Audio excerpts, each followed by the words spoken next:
What's up, guys? Welcome back to the channel. Here we are with another reaction. In this, we have why Canada is teaming up with the Netherlands and the US can't stop it. Give me 1 second. I'm gonna fix this camera. So sorry about that. Okay. Uh, hmm. What are they teaming up with Canada about? Before we dive in and figure this out, if you guys happen to enjoy, don't forget to subscribe, give the video a thumbs up. If you'd like to become a member, all you gotta do is hit the join button and you receive your exclusive benefits. Let's get to it. Throughout history, nations have risen or fallen based on their ability to move goods. The Romans built roads. The British dominated the seas. And in today's economy, trade flows through a small number of colossal ports that act as lifelines of global commerce. At the top of this list stands Rotterdam in the Netherlands, Europe's largest port and one of the busiest on Earth. It's not just a gateway to the continent, it's the central hub through which food, energy, minerals, and digital infrastructure pass before reaching 450 million consumers across the European Union. Welcome to GeoCapitalist, where we decode global wealth, one power shift at a time. In today's video, we're uncovering why Canada is teaming up with the Netherlands and why the US can't stop it. This alliance is more than trade. It's a partnership reshaping supply chains, transforming food security, driving digital connectivity, and powering the clean energy markets of tomorrow.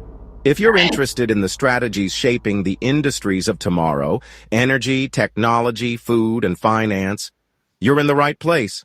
Subscribe now to GeoCapitalist, because the biggest moves of tomorrow are already in motion today. The Netherlands may be small in size, but its influence on trade is enormous. Rotterdam is Europe's largest port, a complex of terminals, refineries, and logistics centers so vast it processes more than 30,000 ships every year. Nearly one-third of Europe's crude oil and a massive share of its consumer goods flow through this single port. From Rotterdam, goods are connected by rail, road, and river to every major European economy: Germany, France, Italy, Spain, and beyond. For Canada, this represents an unprecedented opportunity. By securing direct links with Rotterdam, Canadian exports, from liquefied natural gas to wheat to cobalt, can flow seamlessly into European supply chains. Oh, and that makes sense as Canada, a great move for Canada to get another source of supply. Just with the issues that they had with the U.S. since this administration has been in power. Okay, I'm like, let's find a deal elsewhere, and now they're diversifying their trade partners, and looks like them in the Netherlands will be teaming up. No longer must Ottawa depend solely on the United States as its Atlantic intermediary. Instead, it gains the ability to deliver resources straight to the heart of Europe. Washington has long assumed that North American exports would rely on U.S. ports and U.S. logistics infrastructure. But Rotterdam offers Ottawa a way around that dependence. By partnering with the Netherlands, Canada positions itself as more than just America's northern neighbor. It becomes a global supplier with its own independent bridge to Europe's consumers. This is why logistics is more than moving boxes. It's geopolitics. Whoever controls the gateways of trade controls the flow of wealth itself. And right now, Canada is quietly staking its claim through Rotterdam. Canada's geography has always been both a blessing and a challenge. With vast coastlines on both the Pacific and Atlantic, the country sits at the crossroads of global shipping. Yet historically, much of that traffic has flowed through U.S. intermediaries. But Ottawa is now taking steps to change that. On the Atlantic side, Halifax and Montreal ports are being upgraded to handle megaships and increased cargo volumes. Halifax, in particular, has been positioned as the deep-water gateway to Europe, capable of receiving the largest container vessels in operation. With direct shipping lines to Rotterdam, Halifax is fast becoming a transatlantic twin to Europe's largest port. But the real game changer lies further north. Climate change and Arctic ice melt are opening up shipping lanes that could reduce travel times from Canada to Europe and Asia by as much as 40%. This means Canadian ports could reduce travel times by 40% is insane. That would change the game. are not only closer to Europe than their U.S. counterparts, but potentially faster and cheaper as well. By combining its Atlantic port upgrades with Rotterdam's distribution network, Canada is building a trade corridor that bypasses the United States. The U.S. still commands enormous influence in global trade. But if Ottawa succeeds, it will gain a measure of independence no Canadian leader has enjoyed in modern history.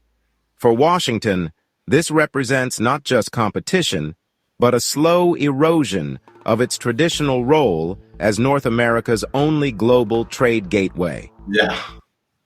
The Netherlands is a paradox, a nation smaller than the Canadian province of Nova Scotia, yet the world's second largest agricultural exporter after the United States. So Its secret is technology. Dutch farmers have mastered high-tech greenhouses, hydroponics, vertical farming, and precision irrigation. They produce more food per square meter than almost any other country on Earth. Canada, meanwhile, has the land and raw output. Vast wheat fields stretch across the prairies, and its agriculture sector is built to feed not only itself, but also global markets.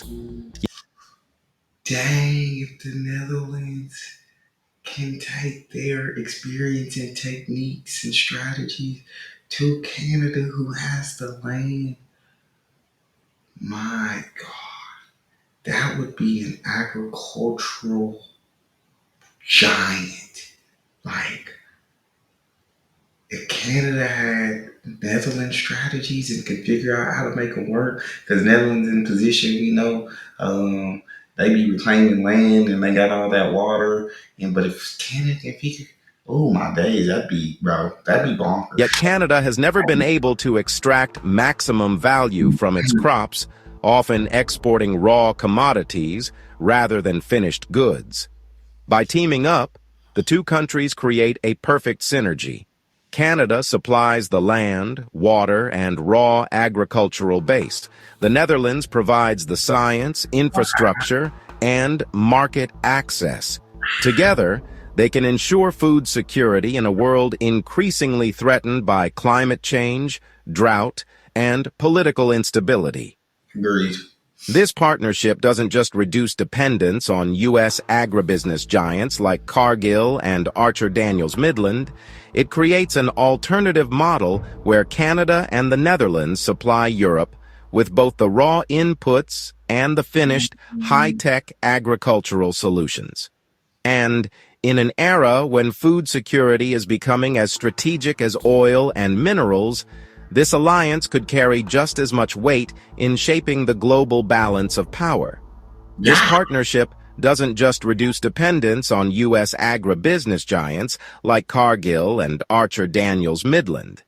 It creates an alternative model where Canada and the Netherlands supply Europe with both the raw inputs and the finished high-tech agricultural solutions. If the 20th century was power, It's just actually bonkers to think about, like, that partnership where both have exactly what the other needs.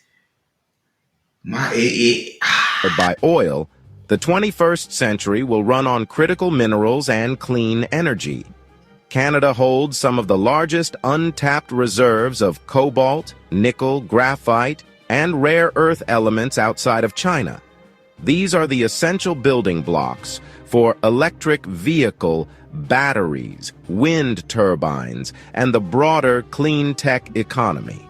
The Netherlands may not have the mines, but it has something equally valuable: infrastructure. Rotterdam is rapidly transforming into Europe's largest hub for green hydrogen, a fuel that many governments see as critical to decarbonizing industry. The Netherlands is also positioning itself as the European Union's refining and distribution center for raw materials sourced abroad. The equation is simple. Canada digs, extracts, and ships. The Netherlands processes, refines, and distributes. Together, they can undercut China's dominance in critical minerals and reduce Europe's dependence on U.S. supply chains.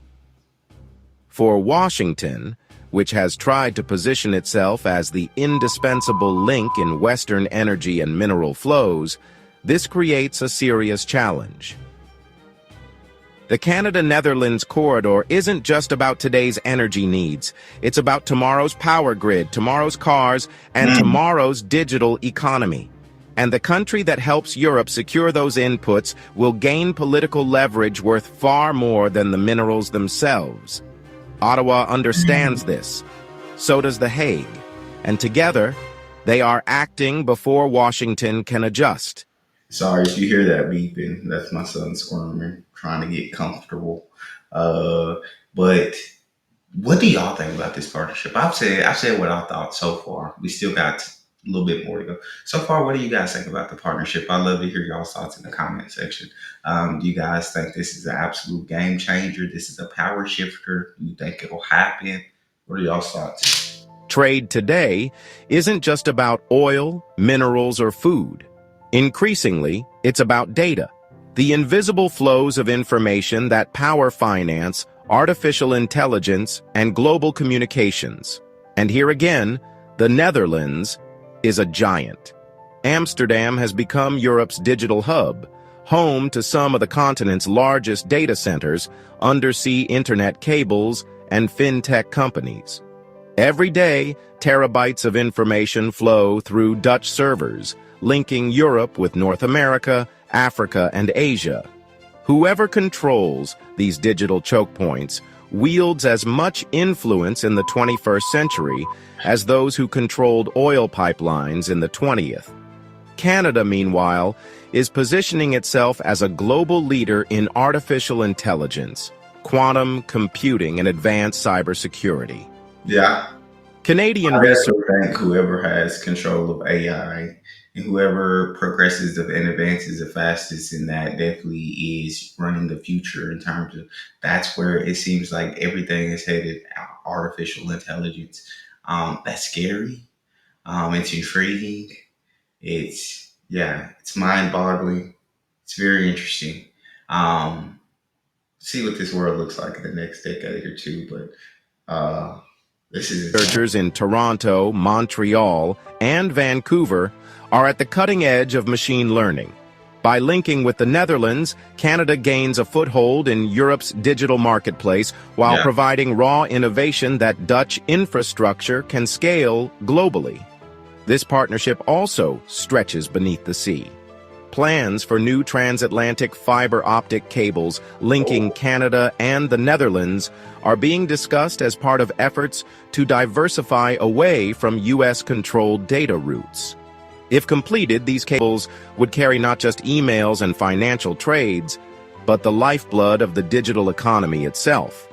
Together, Canada and the Netherlands aren't just moving goods across the Atlantic, they're creating new highways for data, knowledge, and innovation.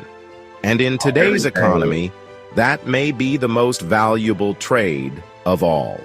Agreed. The Netherlands is not only a logistics powerhouse for trade, it's also the backbone of NATO's supply infrastructure in Europe.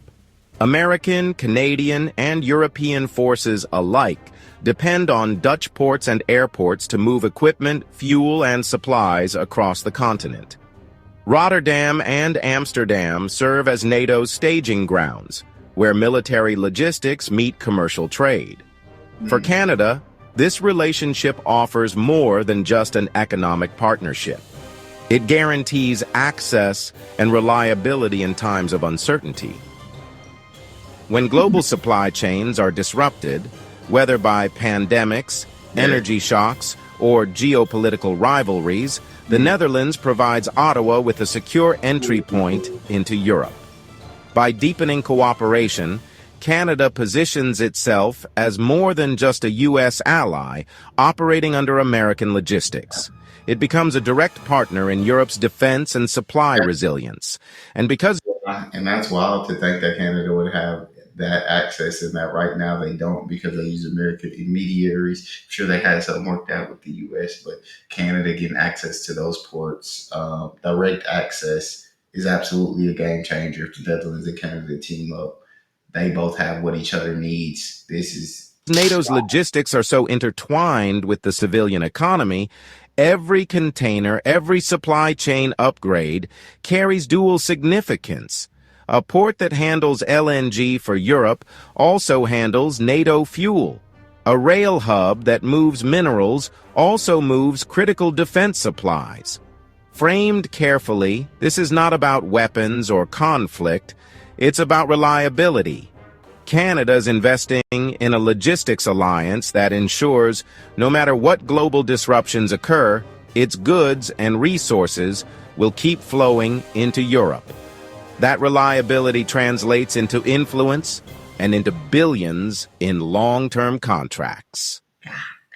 Trade between Canada and the Netherlands has quietly surged into the billions, making the Dutch one of Canada's top trading partners in Europe. In 2023, two-way trade surpassed $12 billion, and projections suggest that number could double within the next decade as critical minerals, green hydrogen, and digital services become more central. On Canada's side, the exports are clear. Agricultural goods like grains and canola, minerals including nickel and cobalt, and energy ranging from LNG to uranium. On the Dutch side, exports focus on pharmaceuticals, logistics services, high-tech machinery, and financial flows. The Netherlands is also one of the top European investors in Canada, with Dutch firms financing clean energy, shipping, and infrastructure projects across the country. Every billion in new trade represents not just economic opportunity, but leverage. Ottawa gains the ability to anchor itself in European markets independent of Washington. What makes this partnership so disruptive is that it's happening quietly, without the dramatic fanfare of political treaties. Instead, it's being built through port expansions, energy investments, and data infrastructure projects that add up to a geopolitical realignment. For Washington, this creates a problem. Every deal Ottawa strikes with Rotterdam and Amsterdam chips away at America's role as the sole gatekeeper of North American-European trade. And as the numbers grow into the tens of billions, that influence shift becomes impossible to ignore. As the sun sets over Halifax and Rotterdam, one thing becomes clear. The Canada-Netherlands alliance is about more than shipping lanes. It's about who owns the gateways to the future: food, energy, data, logistics. These are the strategic assets that will define the next 50 years of global power. For Canada, this partnership marks a turning point. No longer content to be seen merely as America's resource supplier, Ottawa is carving out its own independent bridge to Europe. For the Netherlands, it's an opportunity to reinforce its role as the central hub of the European Union's economy, the indispensable link through which global trade must flow. And for Washington, it's a warning. America's dominance in transatlantic trade has never faced such subtle yet significant competition. The Canada-Netherlands alliance doesn't shout. It builds, container by container, cable by cable, port by port. The question now is not whether this partnership will reshape global commerce. It already is. The real question is how far it will go, and whether the United States can adapt before it loses leverage over the arteries of trade it once controlled. This is the story of global wealth in motion, and it's only the beginning. If you found this breakdown valuable, watch our next video. It connects directly to what's unfolding. And don't forget to subscribe. It feels like the US is not like adapting and adjusting to the shift that the world is making, but instead trying to hold on to the power that the US has projected for so many years and being at the top, and they're trying to hold on to it. It feels so tightly and trying to do everything, but the world is shifting. Powers are changing.